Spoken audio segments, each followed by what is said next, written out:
Hello friends, मैं advocate Vinod Sharma अपने channel कानून और आम आदमी में आपका एक बार फिर हार्दिक स्वागत करता हूं। दोस्तों, आज की इस वीडियो में हम बात करेंगे कि क्या हिंदू अनडिवाइडेड फैमिली का कर्ता यानी कि संयुक्त परिवार का मुखिया बिना अपने बेटों या दूसरे कानूनी वारिसों की सहमति के बिना पुश्तैनी प्रॉपर्टी को गिफ्ट कर सकते हैं या वो किसी अन्य व्यक्ति के नाम कर सकते हैं। तो क्या है कानूनी प्रावधान, ये सब मैं आपको इस वीडियो में बताऊंगा। दोस्तों, आपको पता होगा कि पहले जो है पुराने समय में संयुक्त परिवारों में कुछ बच्चे जो है कोई जानकार का बेटा हुआ या कोई रिश्तेदारी में कोई बेटा है बच्चा जो है वो उसको पालने की परंपरा थी कि उसको जो है पालन पोषण किया जाता था उसका संयुक्त परिवार में। लेकिन सवाल उठता है कि क्या वो प्रॉपर्टी का हिस्सेदार बनेगा, क्या वो उस हिंदू अनडिवाइडेड फैमिली का कोपार्टनर है। तो दोस्तों, ऐसा ही ये केस माननीय सुप्रीम कोर्ट के समक्ष आया है जिसका जो डिटेल्स है वो मैं पूरा आपको बताऊंगा और इसमें क्या वर्डिक्ट दिया है माननीय सुप्रीम कोर्ट ने वो भी मैं आपको इस वीडियो में बताऊंगा। तो दोस्तों, वीडियो शुरू करने से पहले हमेशा की तरह मेरी आपसे रिक्वेस्ट कि आप मेरे चैनल को सब्सक्राइब करें, वीडियोस को लाइक करें, शेयर करें और बेल आइकॉन का बटन भी ज़रूर प्रेस करें ताकि हर आने वाली वीडियो का नोटिफिकेशन आपको उसी वक्त मिलता रहे। तो दोस्तों, वीडियो शुरू करते हैं। माननीय सुप्रीम कोर्ट के सामने इसी सवाल को लेकर एक अपील आई, सिविल अपील नंबर 2582 2010 की है ये, और इसका टाइटल है K C Lakshmana versus K C Chandrappa Gowda and others. और इसमें जो कोरम था जिन जस्टिस ने इसमें जजमेंट दिया है वो है honourable mister justice S Abdul Nazeer. तो दोस्तों, ये केस क्या है, सबसे पहले मैं आपको थोड़ा सा इसमें बताऊं कि एक जो इसमें पेटिशनर हैं यानी कि जो केसी लक्ष्मणा है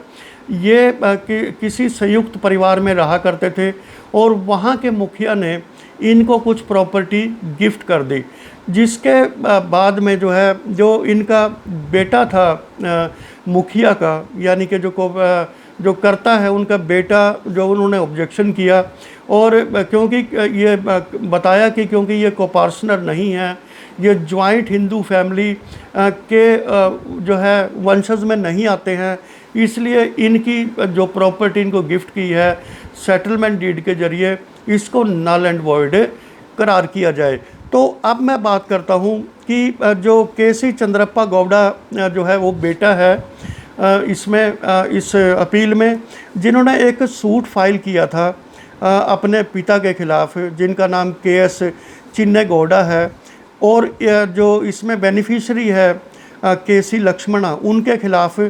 for partition and separate possession of his 1/3 share in the property, कि जो प्रॉपर्टी में उनका 1/3 शेयर है उसका उनको सेपरेट पोजेशन दिया जाए, and for a declaration that the gift settlement deed dated 23/3/1980 executed by father K S Chinne Gowda in favour of K C Lakshmana as null and void. और ये डिक्लेरेशन की जाए कि जो उनके पिता ने केसी लक्ष्मणा को प्रॉपर्टी कुछ गिफ्ट की थी और उसको जो है एक सेटलमेंट डीड उनके फेवर में एग्जीक्यूट की, उसको नल एंड वाइड घोषित किया जाए। तो ये बेसिक क्वेश्चन था जब जो बेटा है उन्होंने ये सूट फाइल किया। उसके बाद फादर का कहना था इसमें इस केस के संबंध में कि द सेकंड डिफेंडेंट यानी कि जो केसी लक्ष्मणा है was brought up by him and out of love and affection he settled the suit property in favour of second defendant, की क्योंकि जो है जो फादर ने इसमें कंटेंशन दी कि ये जो लड़का है केसी लक्ष्मणा जिनके नाम प्रॉपर्टी की है उसको शेयर दिया है, गिफ्ट किया है, ये out of love and affection किया गया है, यानी कि प्रेम में सौहार्द में उन्होंने इसके नाम प्रॉपर्टी करवा दी क्योंकि इन्होंने इसका पालन पोषण किया था। Plaintiff having taken is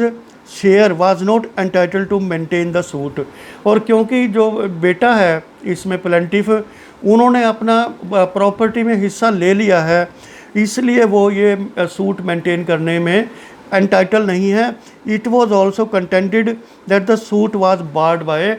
limitation, और ये भी कहा गया पिता की तरफ से, क्योंकि ये सूट जो है लिमिटेशन क्रॉस कर चुका था, लिमिटेशन क्रॉस करने के बाद ये फाइल किया गया, इसलिए it is barred by limitation, इसलिए इसको जो है लिमिटेशन के तौर पर जो है इसको बार कर दिया जाए। तो इसमें जो ट्रायल कोर्ट से ये मामला शुरू हुआ, कर्नाटका का ये केस है, और कर्नाटका में ट्रायल कोर्ट ने इस सूट को डिसमिस कर दिया, यानी कि बेटे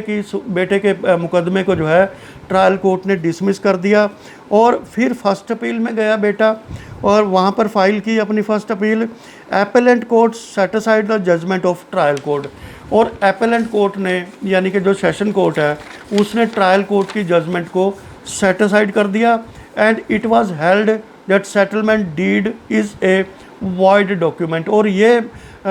इसमें जो है आदेश दिया कि ये जो सेटलमेंट डीड पिता ने करवाई थी केसी लक्ष्मणा रेस्पोंडेंट के पक्ष में, वो एक वॉइड डॉक्यूमेंट है, यानी कि उसको नल एंड वॉइड घोषित किया जा सकता है। और plaintiff was given 1/3 share in the property, और इस सूट के जरिए प्लेंटिफ को, यानी कि बेटे को, प्रॉपर्टी में से जो पुश्तैनी प्रॉपर्टी थी और बेटा एक को पार्टनर था उसमें, उनको 1/3 प्रॉपर्टी उसमें दे दी गई। अब इस ऑर्डर के खिलाफ अग्रीव होकर जो केसी लक्ष्मणा है इसमें रेस्पोंडेंट, उन्होंने इस जजमेंट को हाई कोर्ट में चैलेंज किया। हाई कोर्ट ने उनकी अपील को डिसमिस कर दिया, और अब उसके बाद जो है केसी लक्ष्मणा ने इस जजमेंट के खिलाफ हाई कोर्ट की वो सुप्रीम कोर्ट गए, और उन्होंने ये दलील दी कि high court was not justified in holding that the suit was not barred by limitation, की हाई कोर्ट ने ये जो आदेश दिया है कि ये जो मुकदमा है ये लिमिटेशन क्रॉस नहीं कर चुका है, यानी कि ये लिमिटेशन में नहीं डाला गया है, और इसलिए इसको जो है वो जस्टिफाइड नहीं थे क्योंकि लिमिटेशन क्रॉस हो चुकी थी। Secondly, it was argued that transfer of property by way of settlement was for price purpose which is permissible in law. First तो इन्होंने जो है इसमें लिमिटेशन का ग्राउंड रखा, दूसरा ग्राउंड इन्होंने रखा कि जो सेटलमेंट डीड फेवर जो की गई है एग्जीक्यूट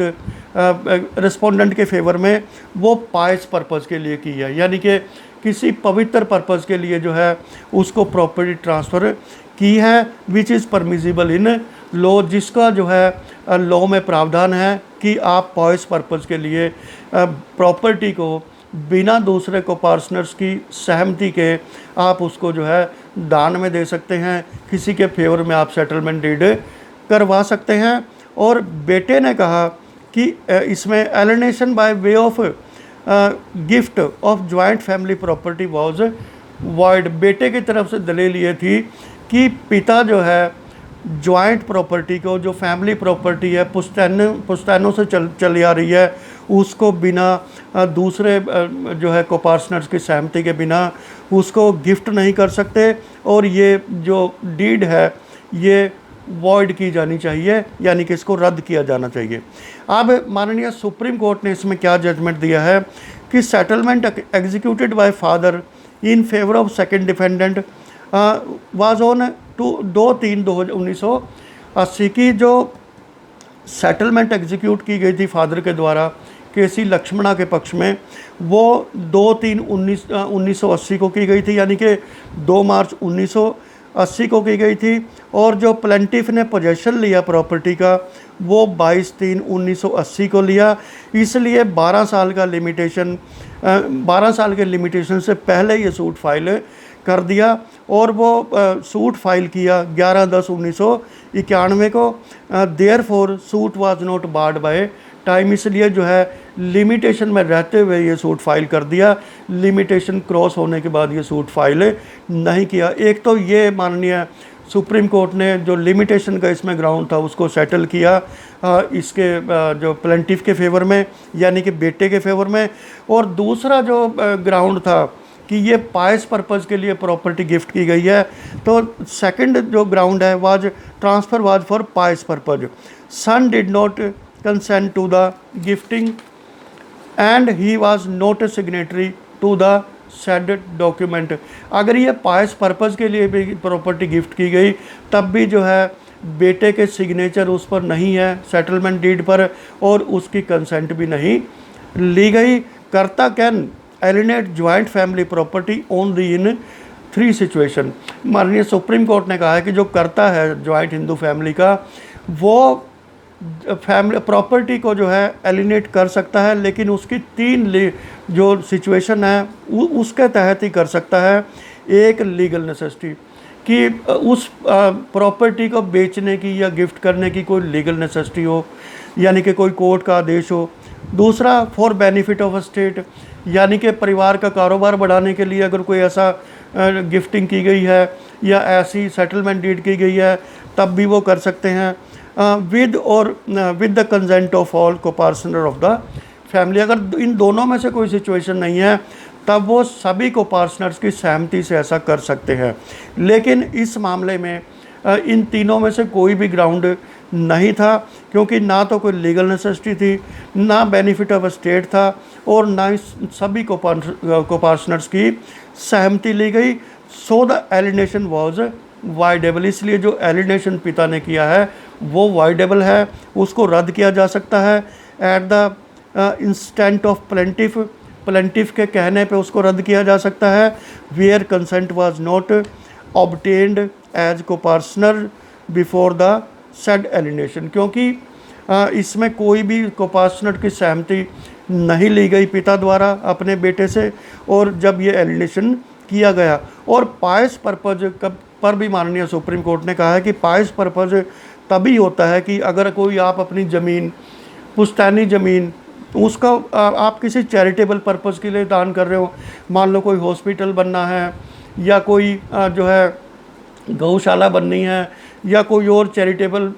स्कूल बनना है, उस पर्पज़ के लिए दान कर रहे हो, या कोई रिलीजियस पर्पज़ हो, यानी कि कोई मंदिर बनना है, मस्जिद बनना है, गुरुद्वारा बनना है, या कोई ऐसी नेसेसिटी हो। लेकिन यहाँ पर कोई इन दोनों में से कोई भी नेसेसिटी नहीं थी। ना तो ये चैरिटेबल था ये सेटलमेंट डीड, और ना ये रिलीजियस पर्पज़ का था। इसलिए माननीय सुप्रीम कोर्ट का जो वर्डिक्ट है कि settlement deed gift executed by first defendant in favour of second defendant was rightly declared as null and void by the first appellate court and the high court। इसलिए जो माननीय session court ने और high court ने जो अपना decision दिया, यानी कि जो ट्रायल कोर्ट के फैसले को पलट दिया और सेटलमेंट डीड और गिफ्ट डीड को जो है उन्होंने नल एंड वॉइड कर दिया, तो ये फ़ैसला जो है जस्टिफाइड है, जिसको अपहोल्ड किया जाता है। और इसलिए जो है इसमें जो पेटिशनर की अपील थी, यानी कि प्लेंटिफ की अपील थी, उसको जो है माननीय सुप्रीम कोर्ट ने डिसमिस कर दिया।